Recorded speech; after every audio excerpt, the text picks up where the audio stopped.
오늘 이렇게 세미나 자리를 초대해 주신 보험연구원에 감사 말씀드리고, 그리고 이 자리를 빌려서 공동 연구자인 손성동 연구위원님께도 감사 말씀드립니다. 제가 오늘 발표해 드릴 내용은 초고령 사회 일본의 치매 정책 현황과 평가가 되겠습니다. 이러한 일본의 사례는 고령 사회로 진입하고 있는 우리나라한테 많은 시사점을 제공해 줄 것으로 기대를 합니다. 발표는 먼저 제1장에서 고령화와 치매의 영향을 살펴보고 제2장에서 치매 정책의 변천과 현황에 대해서 살펴보도록 하겠습니다.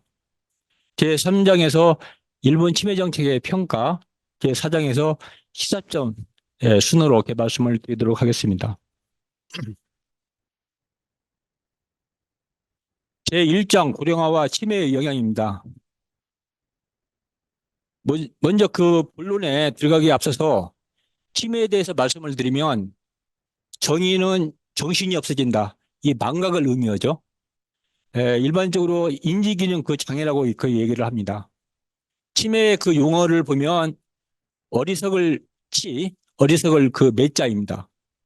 이런 모멸감이라고 하는 명칭 때문에 일본은 2004년도에 인지증, 대만은 이제 실지증, 한국은 뇌퇴화증으로 이 명칭을 바꿨습니다. 현재 우리나라는 지금 검토 중인 것으로 좀 알고 있는데 아직 법안이 통과가 지금 안 되고 있어서 그대로 치매로 지금 사용을 하고 있습니다. 유형은 알츠하이머 치매부터 시작해서 한 20여 개 이상이 된다고 합니다. 어느 분은 70개의 치매 유형이 있다라고 이렇게 말씀을 하시는데, 아무튼 치매의 유형이 많고요. 치매가 발생이 되면 본인 개인뿐만 아니라 가족 문제, 지역사회 문제, 국가 문제, 사회적인 문제로 확대되는 그런 질환이라고 이렇게 볼 수가 있습니다. 그래서 이제 일명 이 장수의 적이 바로 치매다. 노인층한테 이렇게 물어보니까 암보다도 가장 무섭고 두렵고 그 질환 1위가 바로 치매라고 합니다. 그래서 그런지 몰라도 요새 신문지상을 보면 치매에 관련된 살인 사건도 많고 여러 가지 사건이 많이 발생이 되고 있습니다.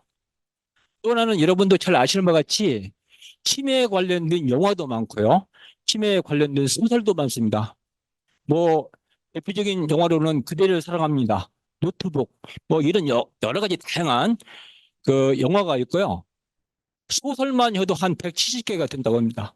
이 정도 전 국민 관심사가 바로 치매입니다. 그러면 지금부터 일본의 상황에 대해서 말씀을 드리도록 하겠습니다. 제 이 분량이 거의 한 40페이지 정도가 되기 때문에 간략간략 설명을 드리는 거 양해 부탁드립니다. 일본은 2007년도에 세계에서 가장 빠른 초고령 사회로 진입을 했습니다. 만약에 제2차 베이비 세대가 고령화가 되면 고령화 심리는 더 심각하게 될 것으로 예상이 되고요. 2040년에 35.4%의 고령화 비율을 보이고 있습니다. 오른쪽 그림입니다. 문제는 이러한 고령화 속도에 따라서 치매 환자 수가 급증한다는 데 있습니다. 일본의 치매 환자 수의 전망은 두 가지가 있는데요. 후생 노동성 전망이 있고 최근에 전망했던 니세이 기초 연구소 전망이 있습니다. 거기에 보면 65세 노인 중 치매 환자가 46.3%, 노인 2명 중 1명이 치매입니다. 그 인원은 2040년에 1819만 명, 상상할 수 없을 정도로 많은 인원입니다. 오른쪽에 나와 있고요.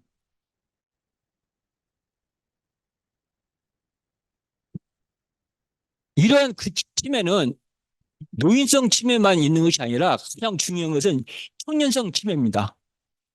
청년성 치매 65세 미만이 치매가 걸렸을 때는 직장도 잃게 될 뿐만 아니라 가족 문제, 사회적 영향이 절대적입니다. 일본에 보면 10만 명당 유병률이 51명 정도 됩니다. 따라서 이와 같은 청년층 치매에 대해서 초기부터 일본은 검토를 하고 있습니다. 또 여기에 관련된 치매 추진 전략을 세우고 있고요. 이 점이 이제 우리나라와도 차이점이 크다고 할 수 있습니다. 이와 같은 그 치매가 발생이 되면 가장 큰 문제는 사회적 비용의 증대입니다.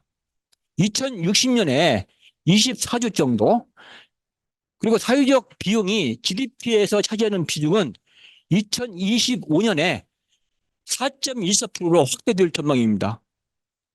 여기서 사회적 비용이라고 하는 것은 의료비, 개요비, 비공식 케어 비용을 합친 것을 얘기를 합니다. 그래서 비공식 케어 비용은 치매가 걸림으로 인해서 주변 사람들이 아무것도 할 수 없는 그 비용을 의미합니다. 근데 문제는 이와 같은 사회적 비용뿐만 아닙니다. 가장 큰 문제는 치매가 돼버리면 금융자산이나 부동산 거래 관리가 불가능해지는 자산 동결 현상이 일어납니다. 이런 현상 때문에 경제에 부정적 영향을 미치게 되는데요. 그 이유는 연령대가 증가할수록 보유자산이 엄청나게 늘어납니다. 오른쪽에 그 표를 보시면 2040년에 치매 고령자가 보유 자산은 약 349조 엔에 이릅니다. 전체 가계의 12.1%에 해당되는 어마어마한 금액입니다. 금융자산이 241조 엔이고요. 부동산이 108조 엔입니다. 이런 영향 때문에 일본은 고령화 단계별로 치매 정책을 갖다가 수립을 해서 운영을 하고 있습니다. 거기에 보시면 고령사회 진입부터 퇴근까지 과연 어떤 식으로 치매 정책을 수립한지 나와 있습니다. 자, 지금부터는 본론에 들어가서 치매 정책이 어떻게 변천을 해왔고 영향은 무엇인지, 현황은 무엇인지 살펴보도록 하겠습니다. 일본의 치매 정책은 2010년도 이전 치매 정책인 골드 플래닛 치매 정책과 2010년도 이후 치매 정책인 오렌지 플랜형 치매 정책으로 양분될 수가 있고, 이 양분된 것이 지금까지 발전되어 왔습니다. 여기에 대해서 하나하나씩 말씀을 드려보면, 먼저 골드 플랜형 치매 정책 중에서 골드 플랜입니다. 일본이 고령화의 급속한 고령화가 진행됨에 따라서 전 노인들한테 안심 있게 장수 복지 사회를 만들 필요성이 있었습니다.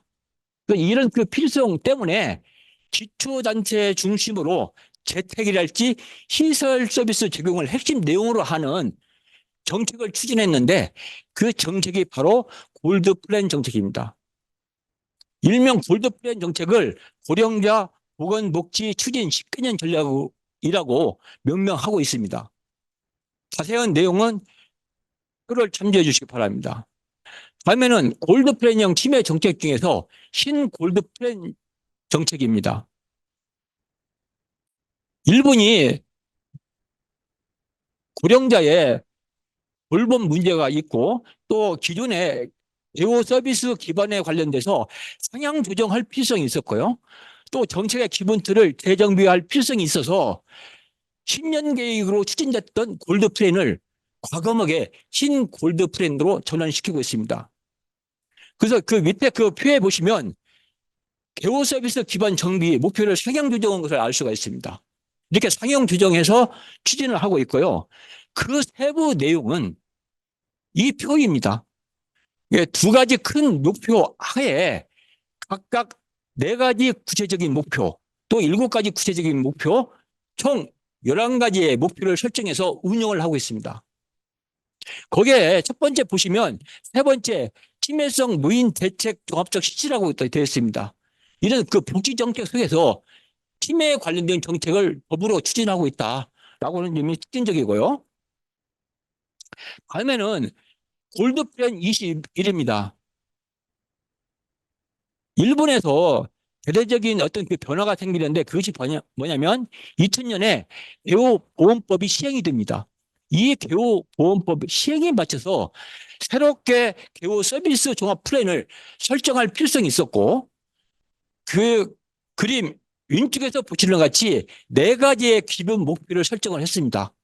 그 기본 목표 하에서 세부적으로 여섯 가지 세부 대책을 세웠는데, 이게 골드 플랜의 개념이라고 할 수가 있습니다. 지금부터는 골드 플랜형이 아니고 오렌지 플랜형입니다. 그래서 오렌지 치매 정책 중에서 오렌지 플랜인데요.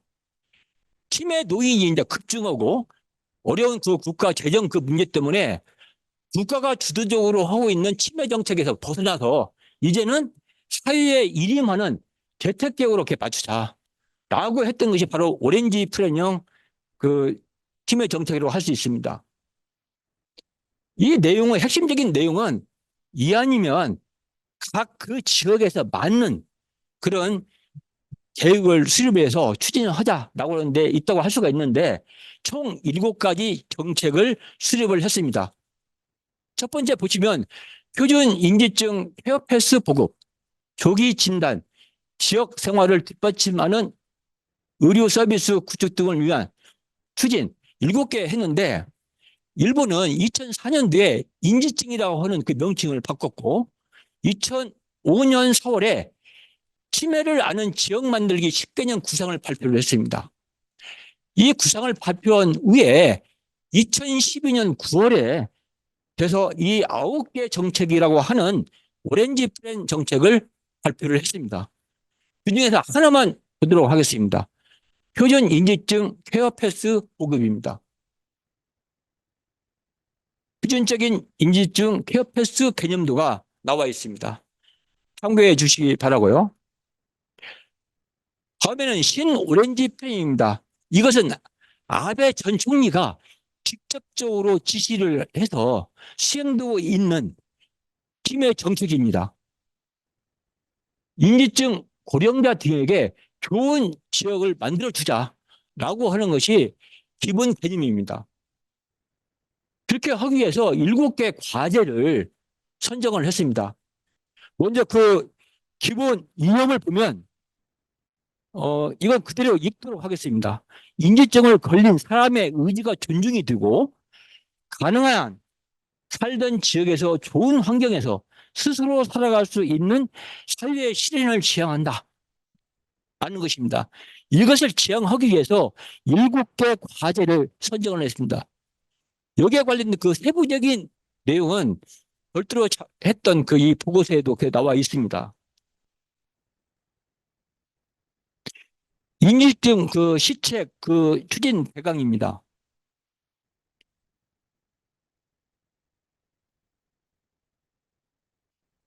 이 인지증 추진 대강은 신 오렌지 플랜 7대 과제를 5대 과제로 전환시키고, 이 중에서 중요한 부분은 핵심적으로 강화한 정책입니다. 그 내용을 보면 후국 개발 및 본인 발생 지원입니다. 본인이 스스로 나 치매다라고 얘기할 수 있도록 커밍아웃 할 수 있도록 그 지원을 해준다는 것이고요. 두 번째 예방이고, 세 번째 의료 케어, 돌봄 서비스, 돌봄자 지원, 이렇게 되어 있습니다. 문제는 이 둘 간의 그 차이는 마지막에 있습니다. 인지증 환자, 그 가족 의견을 감안해서 입안을 만드는 것인데, 이 마지막 것이 공통적인 과제로 다 포함이 되는 개념이라고 이렇게 보시면 되겠습니다. 일본의 그 치매 정책을 종합적으로 이렇게 말씀을 드리면, 골드 플랜형 그 치매 정책은 고령자 복지의 한 부분으로 치매 정책을 다루고 있는 반면에, 오렌지 치매 정책은 국가적인 그 치매 정책을 으로 이 운영이 되고 있다라고 하는 점이 차이점이라고 볼 수가 있습니다. 결국 고령자 복지의 한 부분에서 국가적인 그 영역으로 발전해 온 그런 측면에서 우리에게 의미한 바가 크다고 할 수가 있습니다.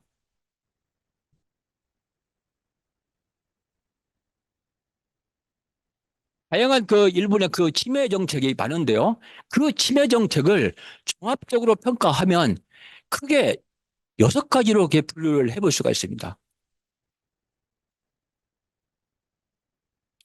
첫 번째는 범정부 차원의 국가 침해 정책을 수립하고 있다는 점입니다. 이건 이제 정책 주체적인 그 측면인데요. 일개 어느 이 부서 개념이 아니라 13개 부처가 공동으로 참여하고 당사자로서 참여는 범정부적인 국가 차원으로 하고 있다. 이게 똑같은 국가 침해 정책이지만 일본이 틀린 것은 이 13개 부처가 공동으로 참여하고 공동으로 의견을 수렴하고 이런 식으로 해서 침해 정책을 이렇게 추진을 하고 있다. 왼쪽의 조직들은 총리가 이런 그 본부장으로 해서 운영하고 있다. 행정수반자가 침해 정책의 책임자로 예, 운영을 하고 있다는 점이고요.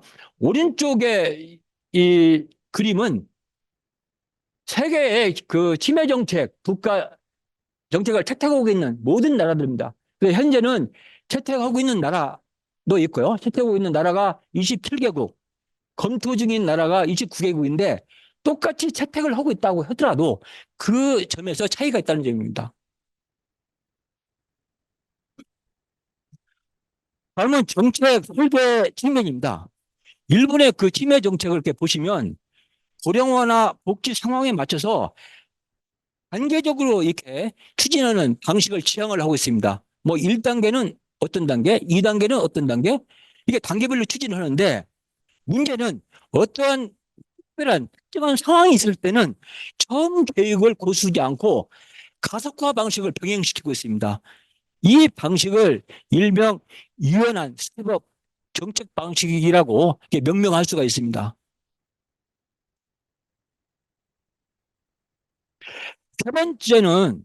세 번째 이 평가는 노인성 침해를 벗어나서 침해 관리 대상을 전국민 대상 침해, 청년성 그 침해로 확대시키고 있다는 점입니다. 또한 더불어 여기에 있는 그 그림에서 보시는 바와 같이 일본을 제외한 다른 국가들은 부분적인 포커스를 맞춰서 침해 정책을 추진을 하고 있습니다. 반면에 일본은 침해 전 단계, 침해 초기부터 중등 단계에 걸쳐서 종합적인 대책을 지향하고 있다는 점에 미국과 그 차별성이 존재한다고 볼 수가 있습니다. 일본의 침해 정책을 가장 핵심적인 것을 하나만 얘기하라라고 한다면 지역 포괄 케어 시스템 중심의 정책입니다. 일본 침해 정책의 근간이고 중심이고 핵심입니다. 일본의 침해 정책은 전략은 국가에서 세우되 실행만은 지역에서 다 하자라고 하는 것이 지역 포괄 케어 시스템의 핵심입니다. 그 핵심은 의료, 개호, 예방, 주거, 일상생활 서비스 이것을 포괄하는 것을 지역에서 다 하도록 하는 시스템입니다. 그 개념들은 여기 그림에 나와 있습니다. 참고로 오른쪽에 보시면 지역 포괄 케어 시스템은 30분 이내에 일상생활 권역에서 할 수 있도록 이런 점은 우리나라한테도 많은 그 시사점을 이렇게 줄 수 있다고 할 수가 있습니다. 이 그림을 참조해 주시기 바랍니다. 이 지역 포괄 케어 시스템의 구성 요소가 5개 요소인데요. 이걸 한마디로 표현하면 화분 속의 나무입니다. 화분 속의 나무가 잘 성장하기 위해서는 이 5가지의 구성 요소가 잘 융합돼야 합니다. 이러기 위해서는 지역 포괄 네트워크 형성과 이 강화에 중점을 둔 정책의 그 추진이 필요한데 이와 같은 식으로 운영을 하고 있습니다.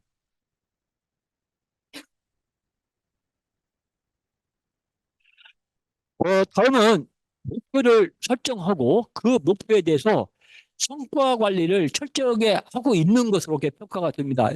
여기에 있는 그 내용은 참고로 인지적 실책 추진 대강에서 5가지의 기본 목표를 설정을 했고요. 이 목표에서 세부 목표를 설정을 합니다. 세부 목표에서 설정한 다음에 58개 KPI를 설정해서 관리를 하고 있습니다. 이 가장 그 관심 있게 바라볼 점은 바로 이것이 아닌가 생각이 듭니다. 정부가 모든 것을 다 할 수 있기 때문에 보완적 그 역할이 필요한데요. 정부와 금융기관, 관민 간 역할 중심 정책으로 추진하고 있다는 점입니다. 치매 예방 및 조기 대응을 국가 핵심 과제로 선정을 하고 보험사 역할을 강화시키고 있습니다.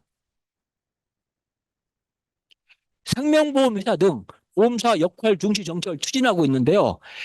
이게 어디에 나와 있냐면 인지증 시책 추진 대강이라고 하는데 그 내용을 보면 금융상품 개발 추진이랄지 청년 특연인 제도 이용 촉진이랄지 인지증에 관련된 민간보험의 가입 여기에 관련돼서 제시를 하고 있습니다.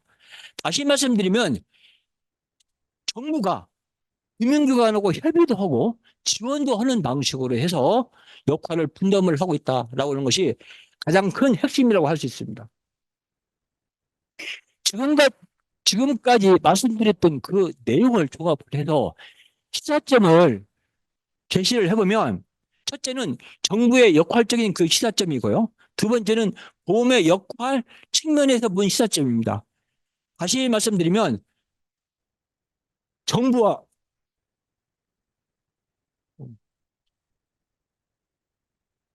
정부와 보험사 간의 역할 분담적인 차원에서 시사점이라고 그렇게 할 수가 있습니다. 우리나라 치매 정책이 꾸준히 1단계부터 지금 4단계까지 지금 진전이 되고 있고요.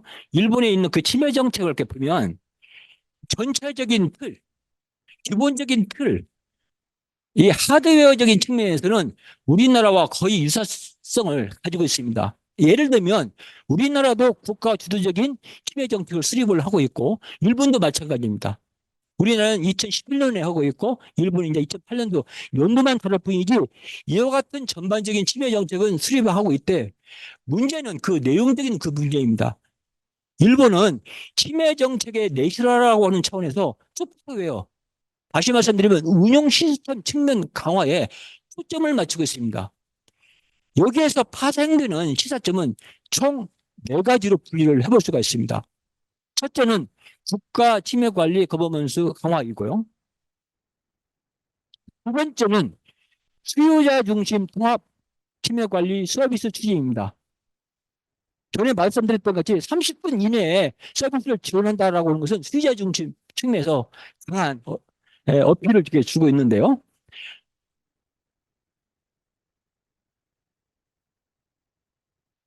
세 번째는 청년성 그 치매, 전 국민 대상 치매 관리고요.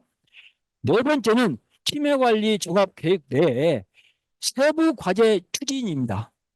그 내용을 잠깐 보시면 새로운 상황이 전개가 되면 거기에 맞춰서 종합적인 정책 전반을 재검토하고 새로운 종합 대책으로 완전히 전환시키는 이와 같은 점이 하나의 또 시사점이 될 수 있다 이렇게 말씀을 드릴 수가 있는데 신 오렌지 플랜에서 신 오렌지 플랜으로 넘어가는 과정 아까 신 오렌지 플랜에서 인지증 시책 추진 대강으로 넘어가는 그 과정을 보면 쉽게 알 수 있다고 생각을 합니다. 이와 같은 그 치매 정책이 아까 분담 정책 중심으로 지금 흘러가고 있다고 그러는데 이와 같은 국가가 모든 것을 담당할 수 없기 때문에 일반 보험사들은 정책의 보완적 역할을 위해서 이 치매에 적극적으로 대응을 하고 있습니다. 그 내용은 모두에 말씀드렸던 같이 인지증 시책 추진 대강 그 내용에 제시를 해놓고 있는데요. 거기에 보험의 역할을 제시하고 정책적으로 적극 지원하고 독려를 하고 있습니다. 그게 6가지인데요. 치매보험 상품 개발입니다. 기존의 치매보험 상품과 비교해서 가입을 못하니까 여러 가지 보험금 기준이랄지 가입 기준을 완화시켜서 치매보험 상품이 원활하게 개발되도록 하고 있습니다. 대표적인 보험사는 코아 해바라기 생명, 제일생명, 세안생명이고요. 또 중고령자가 치매보험을 가입을 쉽도록 위험기수 기준을 완화시키고 있습니다. 두 번째는 치매 예방 및 조기 발견 서비스에 보험의 역할을 하고 있습니다. 디지털 기술을 활용한 서비스 제공, 대표적으로는 손보재팬, 해양생명들을 들 수 있습니다. 최근에는 AI를 활용해서 치매를 조기 발견시키고 있고요. 치매 예방을 위해서 헬스케어 서비스를 제공을 시키고 있습니다.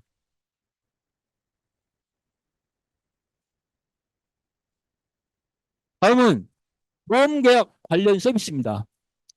보험 가입자들이 치매가 걸렸을 때 본인이 어떤 보험 계약을 체결하고 있는지 가족들이 알 수가 없습니다. 따라서 보험 계약 관련 사항 내용들을 확인해서 가족들에게 전달해 주는 서비스를 제공을 해주고 있습니다. 그 내용을 보면 이 일본 생명보험협회는 2021년도부터 일괄적으로 확인해서 가족들에게 알려주는 그 제도를 도입을 했고 현재 지금 그 운영을 하고 있습니다. 다음에는 앞에서 말씀드렸던 같이 신탁제도의 이용에 관련된 사항입니다. 치매 고령자가 치매에 걸리면 다양한 동결 현상이 발생이 됩니다. 누군가의 그 도움을 받아야 하는데 성견 후견제도 지원 신탁 가족 신탁제도의 이용 등입니다. 여기에 관련돼서 보험사가 상담하고 지원해주고 준비해주는 서비스를 그 제공을 해주고 있습니다.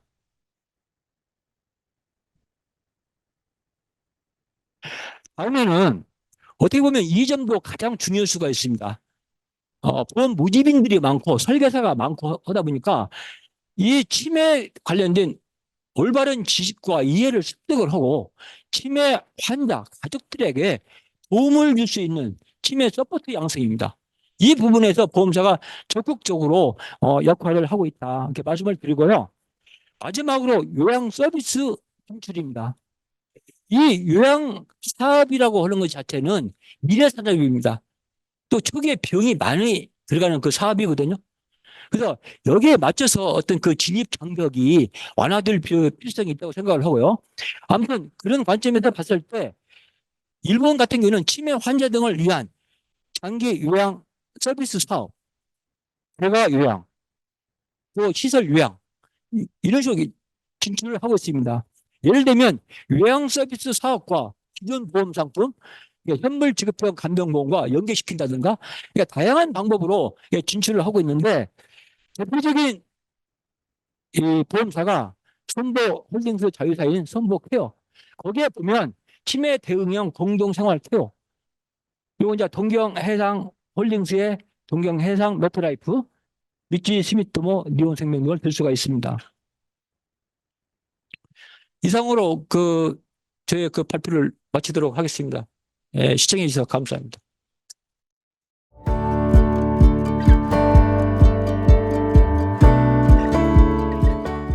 네, 안녕하세요. 송윤아입니다. 보험산업의 치매 보장 및 요양 서비스 현황과 과제에 대해서 말씀드리도록 하겠습니다.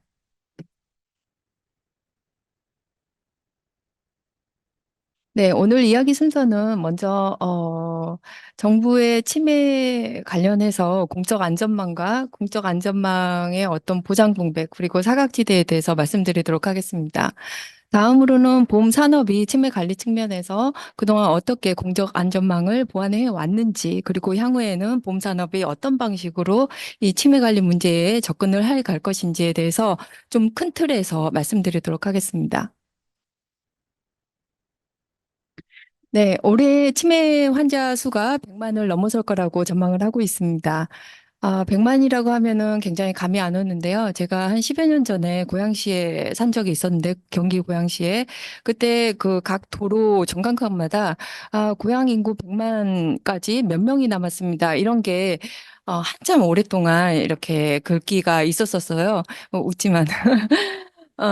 그랬었는데 드디어 2015년도에 경기 고양시의 인구가 100만을 넘어섰다고 합니다. 아마도 우리나라 전체 지자체 중에서는 세 번째로 인구가 100만을 넘었다고 하는데요.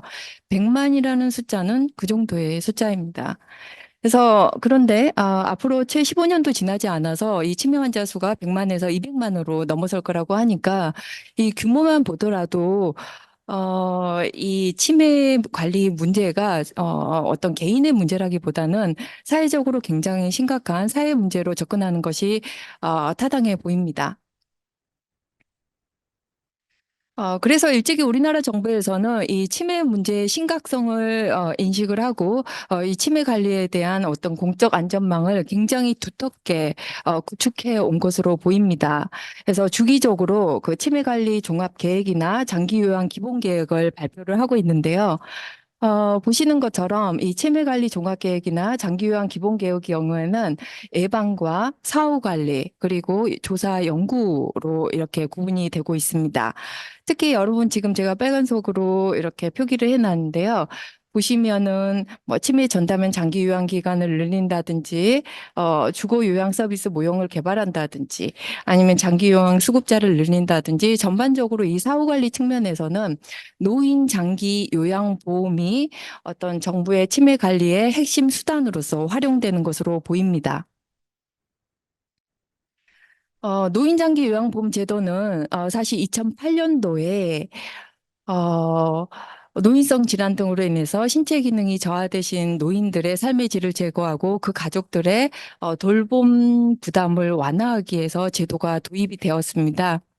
사실 2008년도에 제도 도입 당시에는 신체 기능 저하에 대응하기 위한 돌봄 체계를 구축하는 데 목적이 있었지만은 치매 환자 수가 점차 늘어나고 그 가족들의 어떤 부담이 돌봄 부담이 늘어나면서 음, 그 부담을 완화하는 것이 필요하고 이게 심각한 사회 문제로 확산이 되면서 경증 치매 환자까지도 이 제도 내에 포괄하는 쪽으로 제도 개선이 이루어져 왔습니다.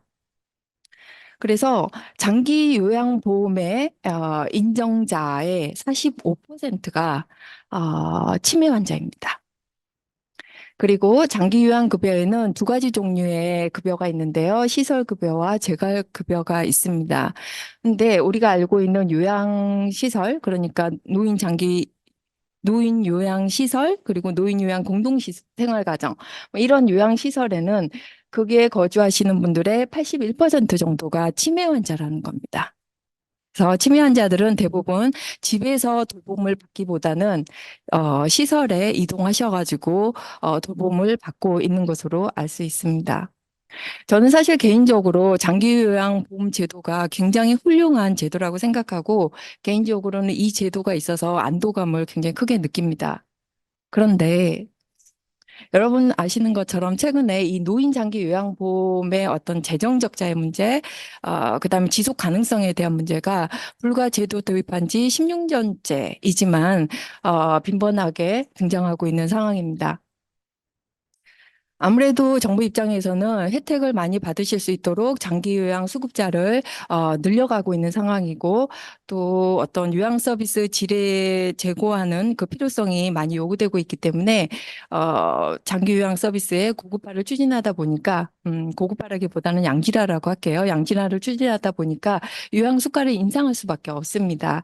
그러다 보니까 정부의 재정 부담이 상당히 커질 수밖에 없고요.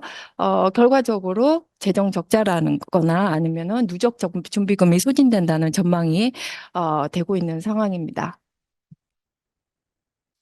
네, 이렇게 장기요양보험의 경우에는 이용자 입장에서는 굉장히 좋은 제도인데 이용자 입장에서 사실 어떤 지속 가능성뿐만이 아니라 그 시설을 이용함에 있어서 부담스러운 부분이나 우려되는 부분이 몇 가지가 있습니다. 그 부분에 대해서 좀 말씀을 드려보겠습니다.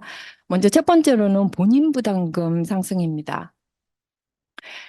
가장 좌측에 플러스 보시면은 장기요양보험제도는 크게 급여와 비급여로 구성이 되고 있고요. 급여 이용 비용에 대해서는 장기요양보험에서 대부분 지급을 하고 있지만 본인도 급여 유형에 따라서 15에서 20% 정도 부담을 하고 있습니다. 그리고 비급여 부분에 대해서는 전액 본인이 부담하고 있고요. 그런데 이 본인 부담 부분에 대해서 이 요양 수가가 계속해서 인상되고 있는 상황에서 그것에 비례해서 본인 부담금도 계속해서 증가하고 있는 상황인데요. 예를 들어서 시설급여 요양등급 1등급 30일 기준으로 이용을 했었을 경우에 2014년도에는 본인 부담금이 32만 원이었는데 2024년에는 50만 5천 원 정도에 달하고 있습니다. 재가급여도 마찬가지인데요. 같은 기간 동안 재가급여는 17만 원에서 31만 원의 본인 부담금이 요구되고 있는 상황입니다. 그래서 이 본인 부담금에 대한 부담이 앞으로 계속해서 요양 서비스의 양질화와 함께 증가할 것으로 예상이 되고 있습니다. 다음으로는 장기요양 비급여에 대한 이야기입니다. 이 장기요양 비급여는 크게 법에서 규정하고 있기로는 네 가지 정도로 규정을 하고 있습니다. 하나는 식사재료비, 그다음에 1, 2인실 이용료, 임용비, 간식비, 그리고 마지막으로는 일상생활에 통상 필요한 것과 관련된 비용으로 수급자에게 부담시키는 것이 적당하다고 장관께서 정한 내용입니다. 이렇게 규정을 하고 있는데 사실 비급여 관련해서는 이용자 측면에서 두 가지를 좀 생각해 볼 필요가 있을 것 같아요. 첫 번째로는 가격 부분입니다. 지금 현재 비급여 가격은 실제 소요되는 비용에 준해서 청구하도록 하고 있습니다만 결과적으로 시설이 자율적으로 결정할 수 있는 금액입니다. 따라서 이 비급여 가격은 수요라든지 공급, 정책, 보험 등에 굉장히 민감하게 반응할 수 있고 향후 상황을 봤었을 때 이 비급여 가격은 앞으로 인상될 여지가 충분히 있다라는 점입니다. 그다음에 또 하나 다른 측면을 보자면은 이 비급여 우리 노인 장기 요양보험의 경우에는 사회보험이기 때문에 어떤 형평성에 입각해서 균일한 서비스를 제공하는 데 초점이 있습니다. 그렇기 하지만 앞으로 그 요양 욕구, 다양한 요양 욕구가 존재하고 그래서 이 노인 장기 요양 보험만으로 이 다양한 요양 욕구에 대응하는 데는 한계가 있을 것으로 보입니다. 제가 다양한 요양 욕구에 대해서 말씀드린 이유는 아시는 것처럼 베이비 부머 세대가 노인 세대로 지금 진입을 하고 있는 상황이고 그들은 우리가 이미 알고 있는 약간 빈곤한 노인층과는 굉장히 다른 그래서 경제력을 가지고 있고 교육 수준이 높고 도시에 거주하는 노인 세대이기 때문에 이분들의 요양 욕구가 굉장히 적극적으로 실현될 가능성이 있습니다. 그러다 보니까, 비공식적인 비급여가 굉장히 많아질 개연성이 있고, 이 비급여 부분의 비공식적인 비급여 부분의 관리가 굉장히 어려워질 것으로 예상이 됩니다. 참고로 지금 현재 국민건강보험공단의 서울요양원 기준 강남구에 소재해 있죠. 여기에 비급여를 보면은 저희가 기본적으로 밥은 먹어야 되니까 식사 재료비가 비급여예요. 그런데 그래서 식사 재료비가 30일 기준으로 27만 원, 1인실을 이용한다고 했을 때 67만 원 정도를 부담을 해야 되고요. 여기에 플러스 1등급이라면 요양 1등급이라면 본인 부담금이 50만 원 정도가 됩니다. 그래서 도합 한 달에 30일 동안 제가 부담해야 되는 금액은 1인실 이용 기준으로 145만 원, 2인실 이용 기준으로 122만 원 정도가 됩니다. 물론 본인이 이제 더 좋은 요양시설에 가고자 한다면 훨씬 더 많이 지출을 해야 되겠죠. 다음으로는 제가 노인 장기 요양보험은 굉장히 훌륭한 제도고 지난 16년 동안 굉장히 많이 수급자들을 확대해 오고 보장을 강화해 와서 좋은 제도입니다만 그럼에도 불구하고 돌봄 공백과 간병비 부담이 개인의 간병비 부담이 작지 않습니다. 사실 노인장기 요양보험의 경우에는 노인이 살던 곳에서 돌봄을 받는 것을 지향을 하고 있고 그것이 노인에게 가장 좋다라고 합니다. 그래서 제가 급여를 이용을 하는 거를 굉장히 장려를 하고 있는데요. 제가 제가 급여를 이용한다고 했었을 때 요양 등급 1등급 받으신 분의 경우에는 제가 급여를 이용할 수 있는 월 한도액이 약 200만 원 정도 됩니다. 2등급의 경우에는 180만 원 정도고요. 그래서 200만 원 정도라고 했었을 때 제가 방문 요양을 서비스를 받고 싶다라고 한다면 즉 요양보호사 선생님께서 저희 집에 오셔가지고 방문 요양을 해주신다면 하루에 이 금액으로는 최대 4시간 정도 돌봄을 받을 수가 있습니다. 근데 하루 24시간이죠. 24시간 중에서 나머지 20시간은 1등급 치매 환자에게 여전히 돌봄이 필요한 시간들인데요.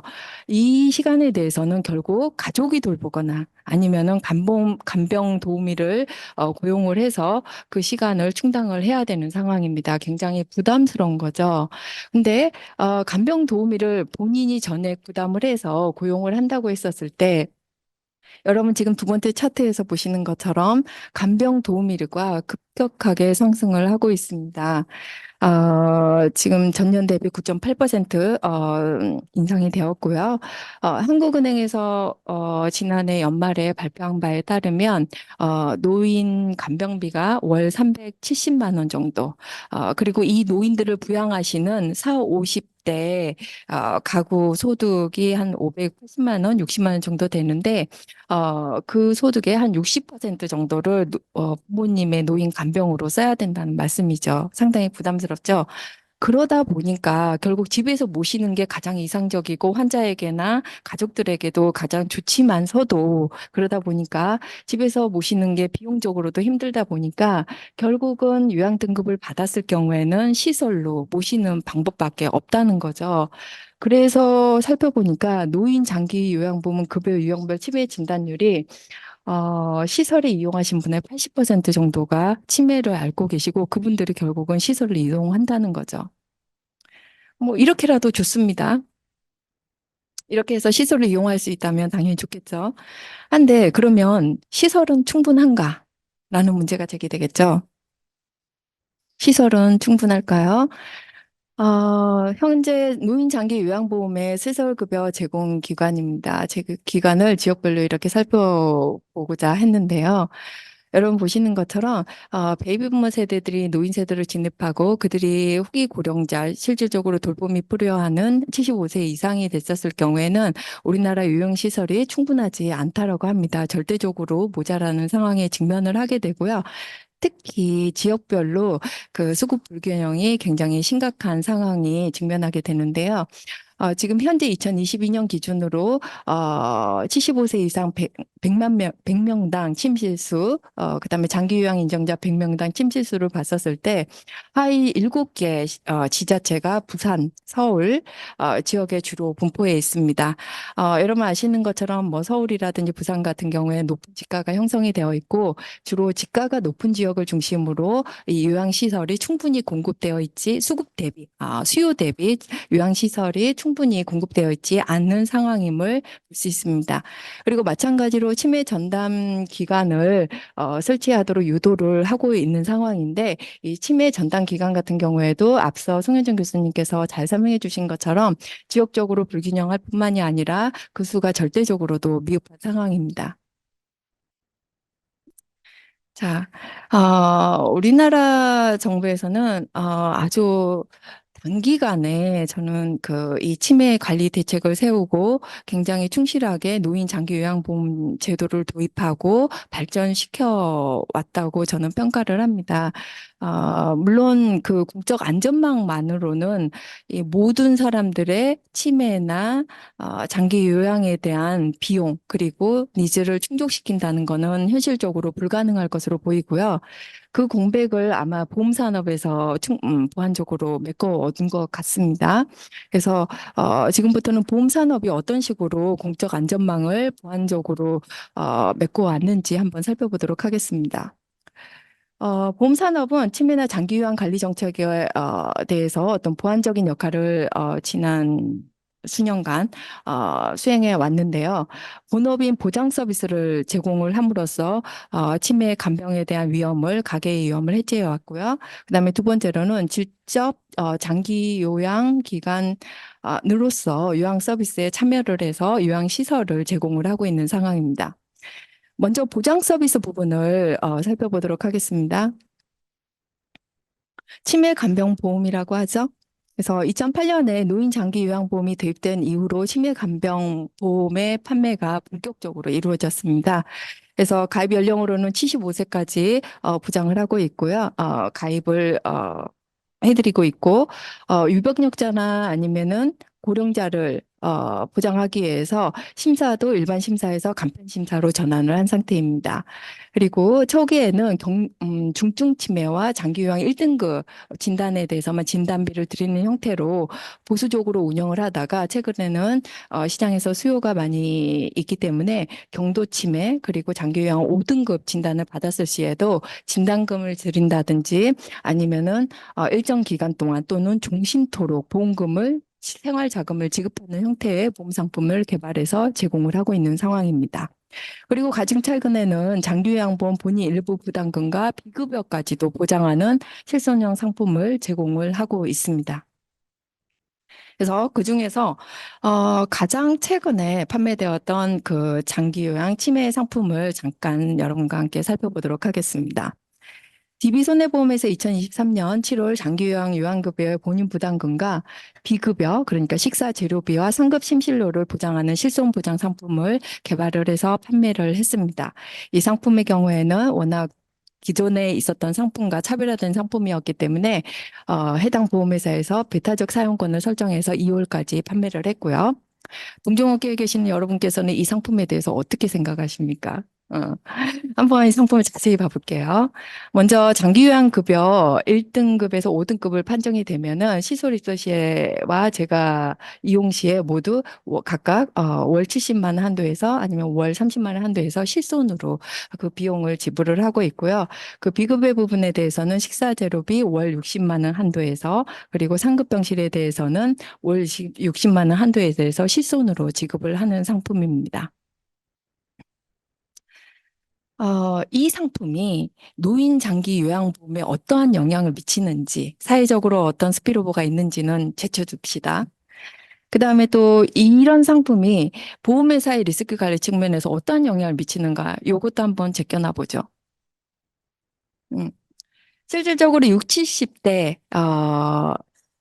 70대 노인들에게 이 상품은 어떤 의미인지 한번 생각을 해보자면 저는 60, 70대에 있는 분들한테 가장 유용한 상품이 아닐까라는 생각을 해봤던 것이 이 상품은 사실 우리나라 지금 현재 공적 안전망의 사각지대 또는 보장 공백을 아주 정확히 캐치를 해서 순수히 그 이용자들의 니즈에 정확히 부합하는 상품이라고 저는 생각을 합니다. 물론 보험회사가 상품을 개발할 때는 그것뿐만이 아니라 여러 다른 요소를 고려를 해야 되겠지만 그걸 모두 배제한다면 이거는 수요자 입장에서는 가장 유용한 상품임에는 분명해 보입니다. 그리고 여기까지가 우리나라 지금 보험 산업에서 제공하고 있는 가장 최신의 상품을 말씀드렸던 거고요. 보험회사는 비단 보험 상품만 제공하는 것이 아니라 이런 보험 상품에다가 여러 가지 치매라든지 간병과 관련된 부가 서비스를 탑재해서 제공을 하고 있는데요. 이를테면은 치매 환자에 대해서 배 감지기를 제공한다든지 70세 이상 어르신에 대해서는 안부콜 서비스를 한다든지 60세 이상에 대해서는 치매 스크리닝 검사를 통해서 조기에 치매를 발견할 수 있도록 도와드리고 있는 상태입니다. 굉장히 적극적이죠. 자, 여기까지는 그 보험 산업의 보장 서비스에 대해서 살펴봤고요. 다음으로는 어, 아, 보장 서비스에 대해서 살펴봤는데 그렇다면 우리나라 국민의 몇 퍼센트 정도가 이 우리나라 민영보험회사에서 제공하는 치매 또는 간병과 관련된 담보를 구입했을까라고 보면 전체 국민의 약 800만 명 정도가 이 간병 보험에 가입을 했고요. 전체 국민 대비 가입률은 15.5%입니다. 60대를 한번 봐보시죠. 60대의 경우에는 보험 가입률이 전체 60대 국민의 27% 정도가 이 보험에 가입을 했다는 거죠. 예, 단일 상품은 아니고요. 이런 치매, 간병과 관련된 담보를 전체 국민 60대 국민의 27%가 가지고 있다고 보시면 됩니다. 보험회사가 국민들의 니즈를 정확히 파악해가지고 굉장히 잘 상품을 개발을 해서 시장에 제공했구나라고도 볼 수 있지만 이 숫자는 공적 안전망에서 이런 부분은 좀 미진해서 개인적으로라도 부담을 해서 이런 상품을 개인적으로 구입을 해서 사용을 하시고 안심하고 사시는구나라고도 생각해 볼 수 있겠죠. 이 표의 의미를 부여하자면. 그래서 여기까지가 보험산업의 보장 서비스에 대한 내용을 말씀드린 거고요. 보험회사의 경우에는 보장 서비스뿐만 아니라 요양 서비스를 실질적으로 제공을 하고 있습니다. 현재는 KB 골든 라이프 케어에서 서울의 송파구, 강남구, 강동구, 대표적으로 지가가 높은 지역이죠. 이런 지역의 잠주 수요 대비 공급이 아주 낮은 지역인데 중산층 대상으로 장기 요양 기간을 운영 중에 있습니다. 보시는 것처럼 평가 장기요양 보험 제도의 경우 시설 평가를 주기적으로 하고 있는데 시설 평가 점수도 굉장히 우수한 상태입니다. 아마 보험회사가 장기요양 서비스 사업에 시장에 진출한다면 일정 수준 이상의 양질의 서비스를 제공하는 것은 분명해 보입니다. 자, 이상으로 정부에서 계획하고 있는 치매 관리 대책, 그다음에 공적 안전망, 그 공적 안전망의 어떤 한계를 살펴봤고요. 그에 맞춰서 보험 산업이 어떻게 공적 안전망을 보완적으로 그 보완적 역할을 수행해야 하는지를 살펴봤습니다. 다음으로는 그렇다면 향후에 보험 산업이 그리고 정부에서 어떤 식으로 이 치매 관리 문제를 같이 해결해 나갈 것인가를 이야기해 보도록 하겠습니다. 아주 큰 틀에서. 저는 일단 두 가지 측면으로 나눠서 살펴봤는데요. 첫 번째로는 보장 서비스 측면에서는 공사 협력이 굉장히 필요하다고 생각을 합니다. 그리고 두 번째로 요양 서비스 관련해서는 상생이 필요한데 상생 방안을 모색을 해야 되는데 그 상생은 누구와 상생이냐면 그 장기 요양 서비스에 들어와 있는 영세 사업자와의 상생 방안을 충분히 고려해야 된다는 점에 중점을 두고 이야기를 드리도록 하겠습니다. 먼저 보장 서비스인데요. 저희가 그 공사 협력에 대해서는 많이 말씀을 합니다. 사실 이 공사 협력을 말하지 그럼에도 불구하고 이게 만족스럽게 모든 분야에서 됐는지는 의아한데요. 그럼에도 불구하고 이 장기 치매와 간병과 관련된 우리 사회가 직면할 이 문제를 해결하기 위해서는 공사 협력이 이게 무의미한 외침일지는 모르지만 굉장히 필요하다고 이 초기 단계에서부터 필요하다라고 해서 긴밀하게 소통해야 된다라고 말씀을 드리겠습니다. 왜냐하면 두 가지 측면이 있는데요. 먼저 첫 번째로는 정부가 지금 아까 말씀드렸던 것처럼 치매와 관련된 정책들을 굉장히 촘촘하게 국적 안전망을 구축하고 있는 상황입니다. 이를테면 뭐 치매 예방이나 정부의 노인 장기 요양보험 제도의 수급자를 확대한다든지 아니면은 보장 내용을 확대한다든지 이런 내용은 사실 그 보험회사의 상품 개발이라든지 아니면 손해율에 상당히 밀접하게 영향을 미칩니다. 그리고 동시에 우리 민영보험에서 판매하고 있는 치매 간병보험 상품의 경우에는 소득 효과나 아니면 요양 서비스의 가격 인하 효과를 통해서 보험 가입자나 아니면 요양기관의 행태에 영향을 미칠 수가 있죠. 그렇기 때문에 이 공적 안전망의 비클들, 수단들, 그다음에 보험회사의 보장 상품의 경우에는 상호 유기적으로 연동돼 있다라고 보시면 됩니다. 그래서 저희가 이미 이 노인 장기 요양보험과 민영 치매 간병보험에 대해서 이야기하기 전에 우리는 이미 그런 사례를 겪은 바가 있는데 바로 국민건강보험과 실손의료보험이었죠. 그래서 지금 이거는 대단히 유사한 상황이기 때문에 이런 부분에 대해서 초기에 공사가 긴밀하게 소통을 하고 협업을 해 나갈 필요가 있다고 생각을 합니다. 이게 물론 이제 장기 요양보험제도가 들어온 지 16년 차이니까 아주 초반이잖아요. 그래서 초반부터 긴밀하게 소통할 필요가 있다고 생각을 하고요. 그 다음에 두 번째로는 앞에서도 누님 말씀드렸던 것처럼 음, 치매 관리에 있어서 여러 가지 니즈가 존재하고 비용이 상당히 큰데 그게 공적 지원만으로 모든 수요를 다 충족시킬 수 있다는 거는 사실 어려울 것 같습니다.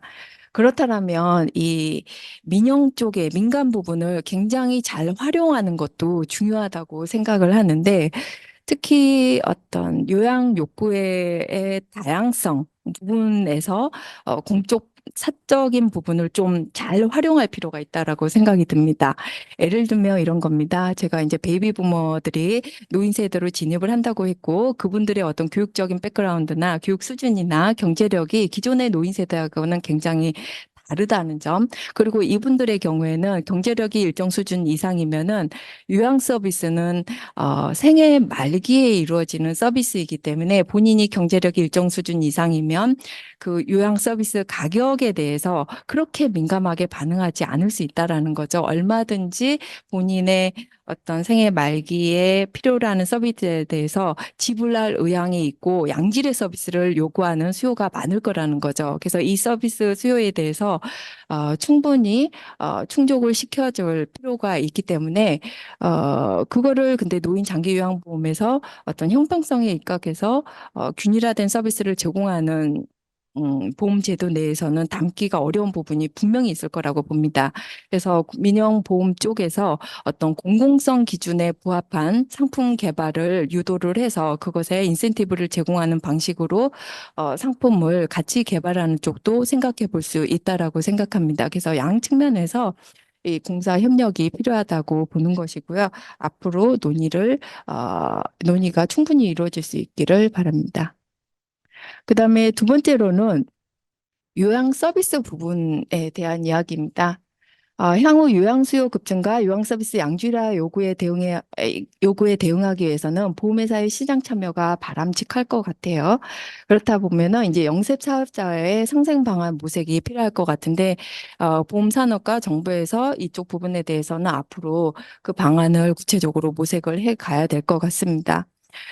노인장기 요양보험 제도가 2008년에 도입이 되면서 단기간에 장기 요양 기간을 확충하려다가 보니까 제가든 시설이든 확충하려다가 보니까는 운영 주체를 다양화했죠. 그래서 영리 법인뿐만이 아니라 개인 사업자들도 이 시장에 진입을 하게 됐는데 우리나라의 경우에는 장기 요양 시설 운영 주체 중에서 개인이 약 70% 이상을 차지하더라고요. 소규모로 운영을 하고 있고요. 그렇기 때문에 앞으로 보험 산업이 이 시장에 플레이어로 진입을 한다고 했었을 경우에는 이 영세 사업자들 간의 어떤 상생 방안에 대해서 적극적으로 그 방안을 모색하는 것이 필요할 것으로 보입니다. 네, 오늘 발표는 여기까지 하겠습니다. 감사합니다.